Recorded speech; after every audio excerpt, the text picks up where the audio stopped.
चलिए स्टूडेंट्स, एक full fledge question करेंगे अभी एक वेरी स्पेशल केस के साथ। चैप्टर वही है हमारा, रिटायरमेंट ऑफ पार्टनर्स।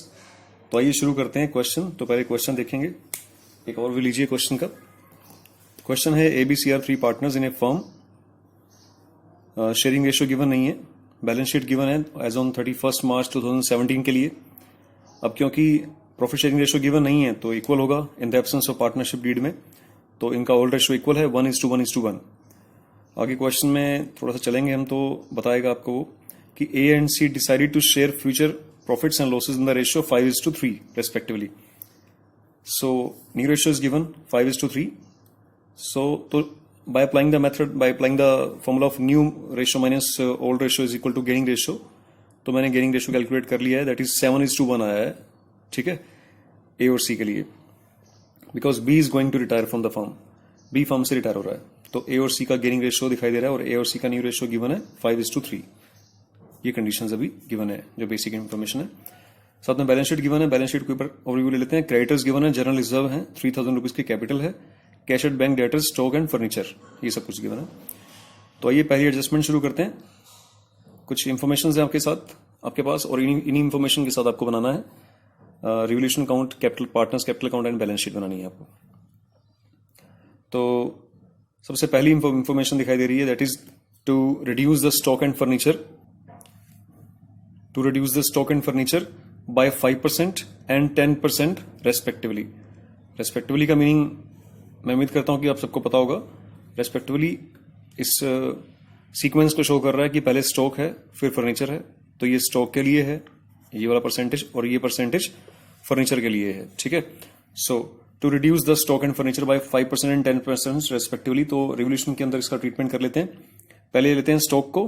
स्टॉक को आपने रिड्यूस करना है 5% से। स्टॉक की वैल्यू है 10,600, तो आप यहां लिखिए डेबिट साइड में टू स्टॉक। लॉस शो करेंगे हम लोग। स्टॉक की वैल्यू अब 5% कैलकुलेट करेंगे तो 530 रुपए आएंगे इसके, तो 530 रुपए की वैल्यू रिड्यूस होगी इसकी। फिर है फर्नीचर। फर्नीचर को आपने रिड्यूस करना है 10% से। फर्नीचर की कीमत है 2000 रुपए, तो टू फर्नीचर, और अमाउंट बनेगी इसकी 200 रुपीज, 10% ऑफ 2000। नेक्स्ट है to provide for doubtful debts at 5% on debtors. Debtors के ऊपर आपने एक प्रोविजन तैयार करना है डाउटफुल डेट्स के हिसाब से। सो डेटर्स देख लेते हैं कितने के। डेटर्स दे रखे हैं 9000 रुपए के, तो इसका 5% हम प्रोविजन तैयार करेंगे, to provision for doubtful debts on debtors. तो 5% कितना बनेगा 9000 रुपए का, 450 रुपए। ठीक है, इसके बाद नेक्स्ट एडजस्टमेंट नंबर 3,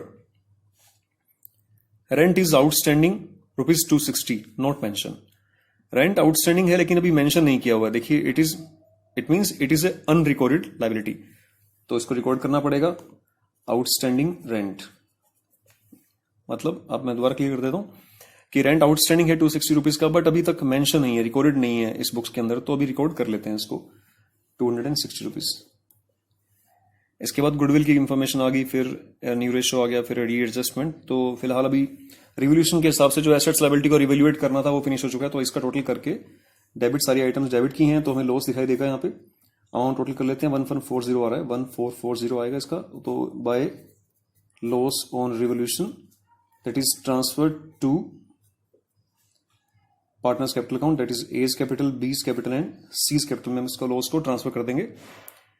इनका ओल्ड रेशियो क्योंकि इक्वल है, मैं पहली बात कर चुका था, क्योंकि इंफॉर्मेशन गिवन नहीं है, तो इक्वल में 1440 रुपए है, इनको डिवाइड करना है, तो ये अमाउंट बनेगी 480, 480 और 480। इस हिसाब से 1440 रुपए का लॉस हम लोग डिस्ट्रीब्यूट कर देंगे अमंग द पार्टनर्स। तो अभी चलेंगे नेक्स्ट टॉपिक के लिए। Goodwill was valued at ₹4200। जो फर्म है after the retirement of B, मैं हमेशा बोलता हूं स्टूडेंट्स को कि पहले गुडविल का जब भी केस आया तो एक बार ओल्ड गुडविल पे थोड़ा सा एक बार ध्यान दे लें कि एसेट साइड में कहीं गुडविल ना दे रखा हो, दैट इज ओल्ड गुडविल, तो उसे राइट ऑफ करना होता है पहले। फिलहाल इसमें नहीं दिया हुआ, तो हम लोग गुडविल को ट्रीट कर रहे हैं। गुडविल वॉज वैल्यूड एट 4200, तो B is going to retire from the firm, तो बी का शेयर कैलकुलेट कर लिया मैंने, 4200 का 1/3, क्योंकि इक्वल रेशियो था तीनों का, तो 1:1:1 के हिसाब से बी का रेशियो भी 1/3, बी का जो बनता है शेयर वो 1/3 बनता है। इसकी अमाउंट बनेगी 1400। ठीक है, तो 1400 से मैंने, क्योंकि गेनिंग रेशियो कैलकुलेट कर लिया था पहले 7:1, तो इसे गेनिंग रेशियो में डिवाइड कर लिया, गेनर्स टू सैक्रिफाइजर, ये फॉर्मूला आता है। तो गेनर जिसमें ए और सी है, सेक्रीफाइजर इसमें बी है, तो ये अमाउंट यहाँ पे डिवाइड हो चुकी है। डिस्ट्रीब्यूशन मैंने कर दी, इसका अमाउंट को जर्नल एंट्री कर दी इसकी मैंने। अभी कैपिटल अकाउंट की तरफ चलेंगे। पार्टनर्स कैपिटल अकाउंट में 3 पार्टनर्स हैं, ए बी सी। ये डेबिट साइड है और ये क्रेडिट साइड है। सबसे पहले बाय बैलेंस ब्रोड डाउन, आपको ओपनिंग बैलेंस चाहिए होगा 8,006 and 4। तो पहले ओपनिंग बैलेंस यहाँ पे ब्रोड कर लेते हैं, 8,000, 6,000 and 4,000 रिस्पेक्टिवली। ओपनिंग बैलेंस के बाद हम लोग रिवोल्यूशन का जो लॉस आया उसे ट्रांसफर कर लेते हैं। जैसे जैसे जो टॉपिक दिखाई दे रहा है आपको, टू रिवोल्यूशन अकाउंट लिखकर जो उसका लॉस है 480, 480 and 480 वो मैंने यहाँ पे शिफ्ट कर दिया।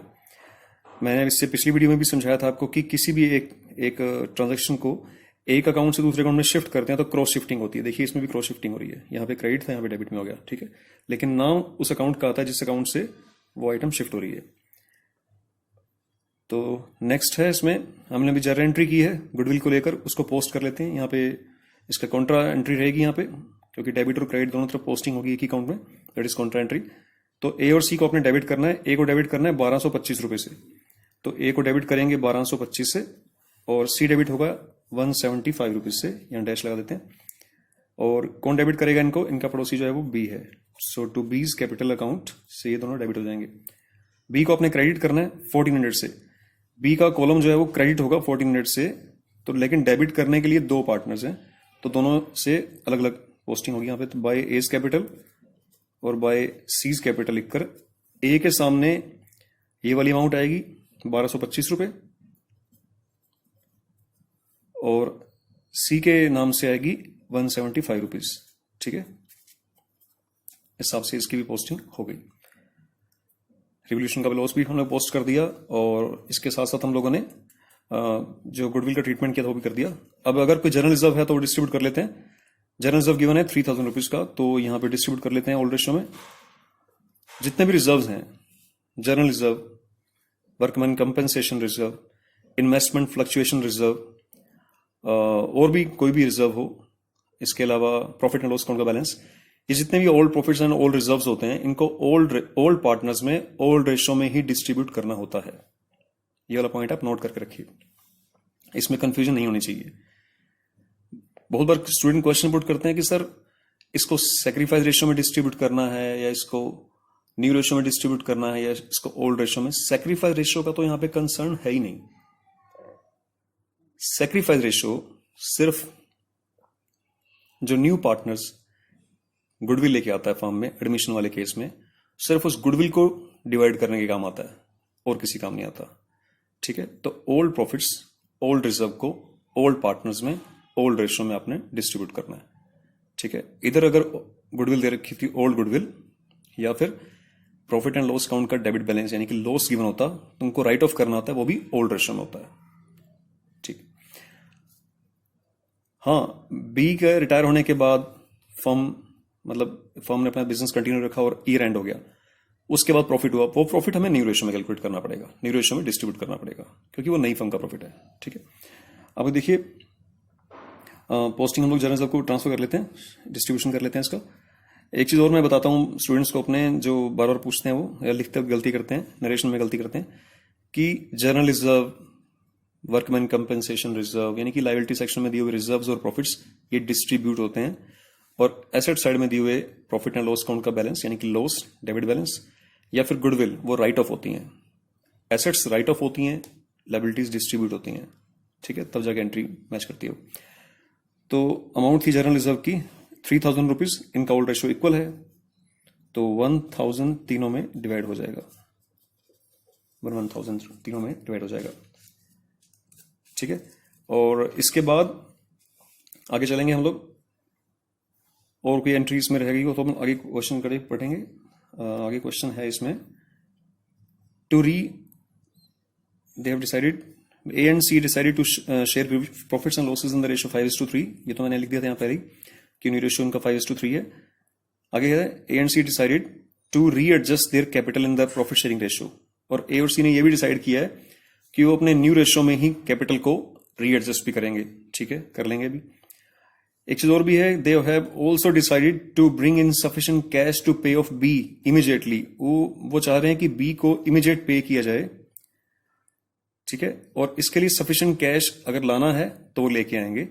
And to leave a balance of ₹1,000 in the bank, और इसके साथ साथ 1,000 रुपए हमें उन्होंने नई फॉर्म में बैंक अकाउंट में भी होने चाहिए at the time of retirement of be in the bank और इन द वर्किंग कैपिटल। ये इन दोनों का सेंस सेम है, सिर्फ वर्डिंग का फर्क है। यहां लिखा हुआ है वो ये चाहते हैं कि वो 1,000 रुपए बैंक में भी होने चाहिए उस दिन, या वो ये चाहते हैं कि 1,000 रुपए वर्किंग कैपिटल में होने चाहिए। तो वर्किंग कैपिटल का मतलब एक ऐसी capital which is required to meet the day to day routine expenses, that is called the working capital. ऐसी कैपिटल जो हर वक्त आपके बिजनेस ऑफिस में मौजूद रहनी चाहिए, ठीक है, तो दैट इज वर्किंग कैपिटल। तो वो कह रहे हैं कि 1,000 रुपए बैंक में होने चाहिए या पब्लिक, या फिर वर्किंग कैपिटल में आपके पास 1,000 होनी चाहिए। ये डिमांड है उनकी, ये रिक्वायरमेंट है। और लास्ट में लिखा हुआ है कि B was paid off, B को पेमेंट कर दी गई है। अब इसको ढंग से ट्रीट करने के लिए, इन तीनों को ढंग से समझने के लिए छोटा सा वर्किंग नोट देखेंगे हम लोग। वर्किंग नोट देखिए, वर्किंग नोट क्या है? वर्किंग नोट है total capital of the new firm after बीज रिटायरमेंट। बी की रिटायरमेंट के बाद टोटल कैपिटल क्या रहेगी नई फर्म की। इसको पूरा करने के लिए, वर्किंग नोट को पूरा करने के लिए पहले एक बार इनको बैलेंस कर लेते हैं हम लोग। एक बार हम लोग कैपिटल अकाउंट को बैलेंस करेंगे, बैलेंस को फिर कैरी फॉरवर्ड करेंगे आगे टू बैलेंस सीडी। एक बार क्लोज करके फिर से रीओपन करेंगे इसको।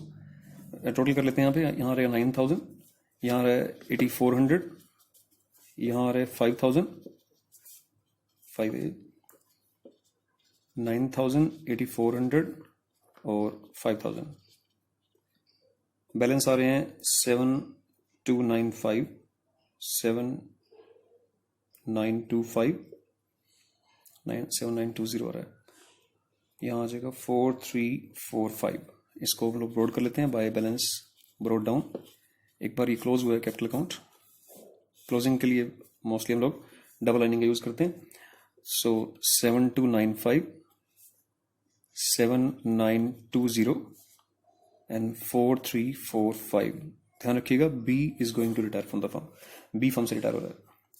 तो अभी देखिए, आपको चाहिए total capital of the new firm. सबसे पहले क्वेश्चन में लिखा गया है कि ए और सी ये चाहते हैं कि वो उनकी जो नई फर्म की कैपिटल है वो न्यू रेशियो में रीएडजस्ट हो जाए। तो उससे पहले हमें ये पता लगाना जरूरी है कि नई फर्म के लिए कैपिटल चाहिए कितनी। तो कितनी कैपिटल चाहिए, आइए उसे कैलकुलेट करेंगे। सबसे पहले हेडिंग क्या है यहाँ पे, total capital, calculation of total capital of the new firm after बीज रिटायरमेंट। तो बी की रिटायरमेंट के बाद फर्म की कैपिटल क्या होनी चाहिए नई फर्म की, उसके लिए फॉर्मूला है। इस ट्रीटमेंट को देखिए, amount required to pay off B. पहले तो बताइए कि बी को पेमेंट देने के लिए कितने रुपए चाहिए आपको। बी ये है, ये बी का कॉलम है। इसको अगर आज पेमेंट कर दें हम लोग तो हमें चाहिए 7,920 रुपीज चाहिए, ठीक है। इसमें ऐड कीजिए ए और सी की एग्जिस्टिंग कैपिटल जो एग्जिस्ट कर रही है, यानी कि जो क्लोजिंग बैलेंस जो एग्जिस्ट कर रहा है। ए की कैपिटल एग्जिस्ट कर रही है 7,295, सी की कैपिटल है 4,345। कहने का मतलब है कि तीनों की जो क्लोजिंग कैपिटल आई है, कैपिटल आफ्टर ऑल एडजस्टमेंट्स, ये आई है, ठीक है, उसको हम लोगों ने ऐड कर लिया। बी को तो पेमेंट करनी है, ये रुपया चाहिए। ए और सी की कैपिटल भी हमें यहां पे ऐड करनी है। क्यों ऐड करनी है? क्योंकि आज हम बी को रिटायर कर रहे हैं, हो सकता है कि कल ए कहेगी कि मैंने भी जाना है, तो उसकी जो क्लोजिंग कैपिटल है वो उसे पे करनी होगी, तो ये अमाउंट भी चाहिए। इसी तरह सी की अमाउंट भी चाहिए हमें। फिर आपको ऊपर एडजस्टमेंट में कहा गया था कि एक रिक्वायर्ड कैपिटल चाहिए, रिक्वायर्ड वर्किंग कैपिटल के लिए 1,000 रुपए बैंक में भी होना चाहिए, तो इसको भी ऐड कर लीजिए। कहा था ना एडजस्टमेंट में, मैं आपको दिखा देता हूं एक बार दोबारा से। ये देखिए, to bring in sufficient cash to pay off B immediately and to leave a balance of ₹1,000 in the bank और वर्किंग कैपिटल। तो 1,000 रुपए आपको वर्किंग कैपिटल के लिए भी चाहिए, तो इसलिए उसको भी ऐड कर दिया। अब इसको टोटल कर लेते हैं। टोटल आ रहा है इसका 20,560। इसमें से मैं लेस कर रहा हूं existing cash at bank. Existing cash का मतलब जो ओपनिंग कैश गिवन है, ओपनिंग बैलेंस शीट में जो गिवन है, दैट इज क्या गिवन है आपको दिख रहा होगा यहां से, दैट इज 6,496। इसे लेस करेंगे हम लोग 6,496। ये जो बैलेंस दिखाई देगा आपको यहाँ पे 14,064, that is the total capital of the new firm. जो रिक्वायर्ड कैपिटल है यही हमें मेंटेन करानी है न्यू रेशियो में, ठीक है। अब एक चीज क्लियर कर देता हूं यहाँ पे मैं, एग्जिस्टिंग कैश, ये जो अमाउंट है एग्जिस्टिंग कैश जो ऑलरेडी पुराना कैश पड़ा है, इसको तभी लेस करना है आपने जब ये डिमांड की गई हो कि हाँ नई फर्म में रिक्वायर्ड कैपिटल कितनी, नई फर्म के लिए बैंक बैलेंस कितना होना चाहिए, जैसे ये लिखा हुआ है, या नई फर्म में हमें वर्किंग कैपिटल कितनी चाहिए। अगर ये गिवन है तभी एग्जिस्टिंग को लेस करना है आपने, क्योंकि आपने डिमांड पूरी करने के लिए 1,000 रुपये रखने की बात कही है, तो आपने 1,000 रिक्वायर्ड कैपिटल में जोड़ दिया ना, तो एग्जिस्टिंग कैश है उसको लेस करना बनता है, क्योंकि उसकी जरूरत नहीं है आपको। ठीक है, अगर मैं कह रहा था क्वेश्चन में अगर ये वाली लाइन नहीं दी हुई है कि वो चाहते हैं कि 1,000 बैंक में हो, वो चाहते हैं कि 1,000 रुपये वर्किंग कैपिटल में होने चाहिए, अगर ये लाइन नहीं दी हुई है तो ना तो ये लाइन यहाँ पे ऐड होगी, ना तो ये 1,000 यहाँ पे ऐड होंगे, ना ही ये 6496 ये जो एग्जिस्टिंग कैश है पुराना कैश, नहीं वो लेस होगा। ये बात आपने ध्यान रखनी है। ये ऐड होगा तो एग्जिस्टिंग लेस होगा, ये ऐड नहीं होगा तो एग्जिस्टिंग का भी आपने कुछ नहीं करना। इट मींस तब हमारा क्वेश्चन यहीं तक रह जाएगा। तीनों की कैपिटल ऐड करनी है, जो तीनों की कैपिटल ऐड करने के बाद टोटल आएगा उसी से हम लोग आगे ट्रीट करेंगे, उसी को न्यू रेशियो में डिवाइड करेंगे। जैसे कि यहां पे हम इसको न्यू रेशियो में डिवाइड करने वाले हैं। न्यू रेशियो हमारा था 5:3 ए और सी का, है ना, तो इसको 5:3 में डिवाइड करेंगे ए और सी के लिए। 5:3 में डिवाइड करेंगे तो ए और सी के लिए जो रिक्वायर्ड कैपिटल बन रही है फर्म में वो बन रही है 8790 और सी के लिए बन रही है 5274। ये रिक्वायर्ड है। एग्जिस्ट क्या कर रही है इनकी कैपिटल, एग्जिस्टिंग कैपिटल कितनी है इसकी, एग्जिस्टिंग कैपिटल अभी क्लोजिंग बैलेंस हम लोगों ने देखा था ए और सी का, ए की कैपिटल एग्जिस्ट कर रही है 7295 और सी की कैपिटल एग्जिस्ट कर रही है 4345 एग्जिस्ट कर रही है। चाहिए ये अमाउंट है जो रिक्वायर्ड है, जो चाहिए नई फर्म में न्यू रेशियो के हिसाब से। ये अमाउंट जो एग्जिस्ट कर रही है तो और कितने रुपए लाने होंगे इनको, ये तो ऑलरेडी इनके पास हैं, ये रिक्वायर्ड है, तो और कितने रुपए लाने होंगे वो इनका डिफरेंस देख लेते हैं। 1495 यहां पे आ रहा है 929, ये रुपए इनको टू बी ब्रॉट लाने होंगे इनको, ये रुपए इनको लाने होंगे। तो यही हमें कैलकुलेट करना था कि क्वेश्चन में लिखा भी गया था to bring in sufficient cash to pay off B.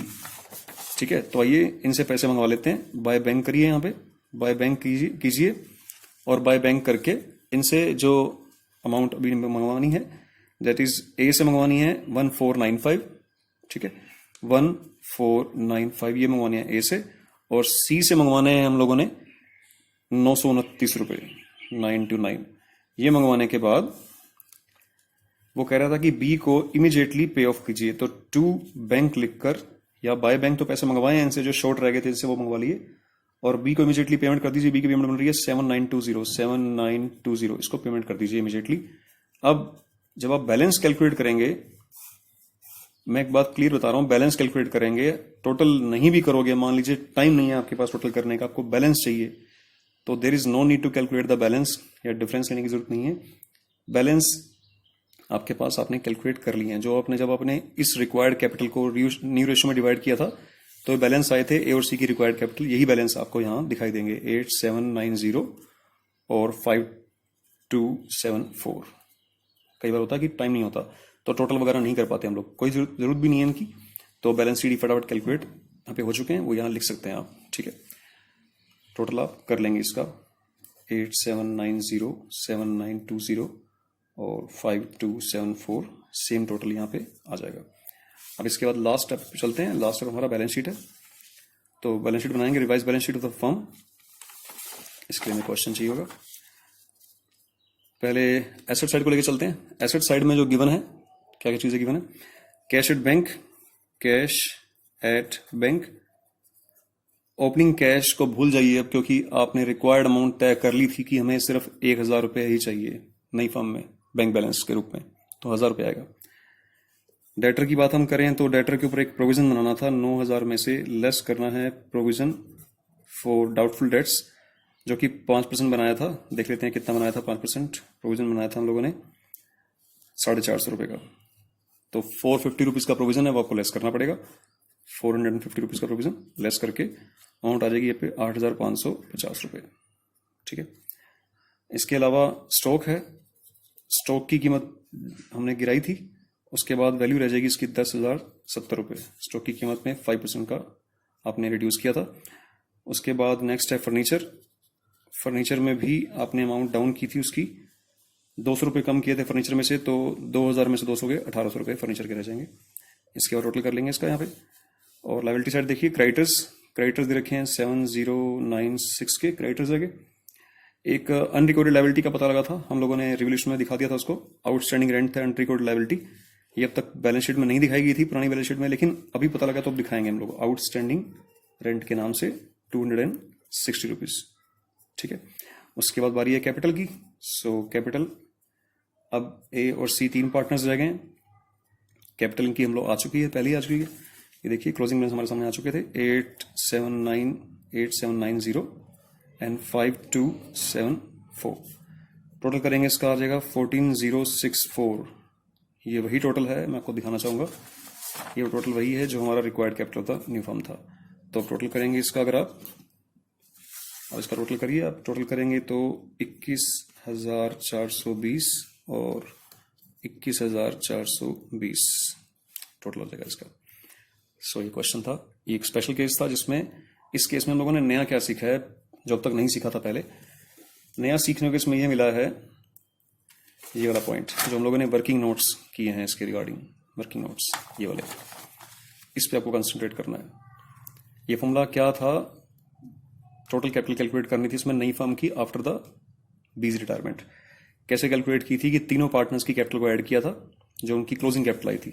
Capital account को एक बार क्लोज करने के बाद ये वाली कैपिटल आई थी, जो उन तीनों को ऐड किया। इसमें जो इसमें रिक्वायर्ड वर्किंग कैपिटल थी या रिक्वायर्ड बैंक बैलेंस था वो ऐड किया, एग्जिस्टिंग बैंक बैलेंस को लेस किया, तो required capital of the new firm आ गई। और मैंने बता दिया था कि अगर आपको ऐसी कंडीशन गिवन नहीं है कि नई फर्म में बैंक बैलेंस कितना चाहिए या वर्किंग कैपिटल कितनी चाहिए, अगर ये नहीं ऐड करना है तो यहां से एग्जिस्टिंग कैश लेस भी नहीं करना आपने। उस केस में जब आप क्लोजिंग बैंक बैलेंस कैलकुलेट कर रहे होंगे यहां पे, तो आपको थोड़ी सी कैलकुलेशन करनी पड़ेगी।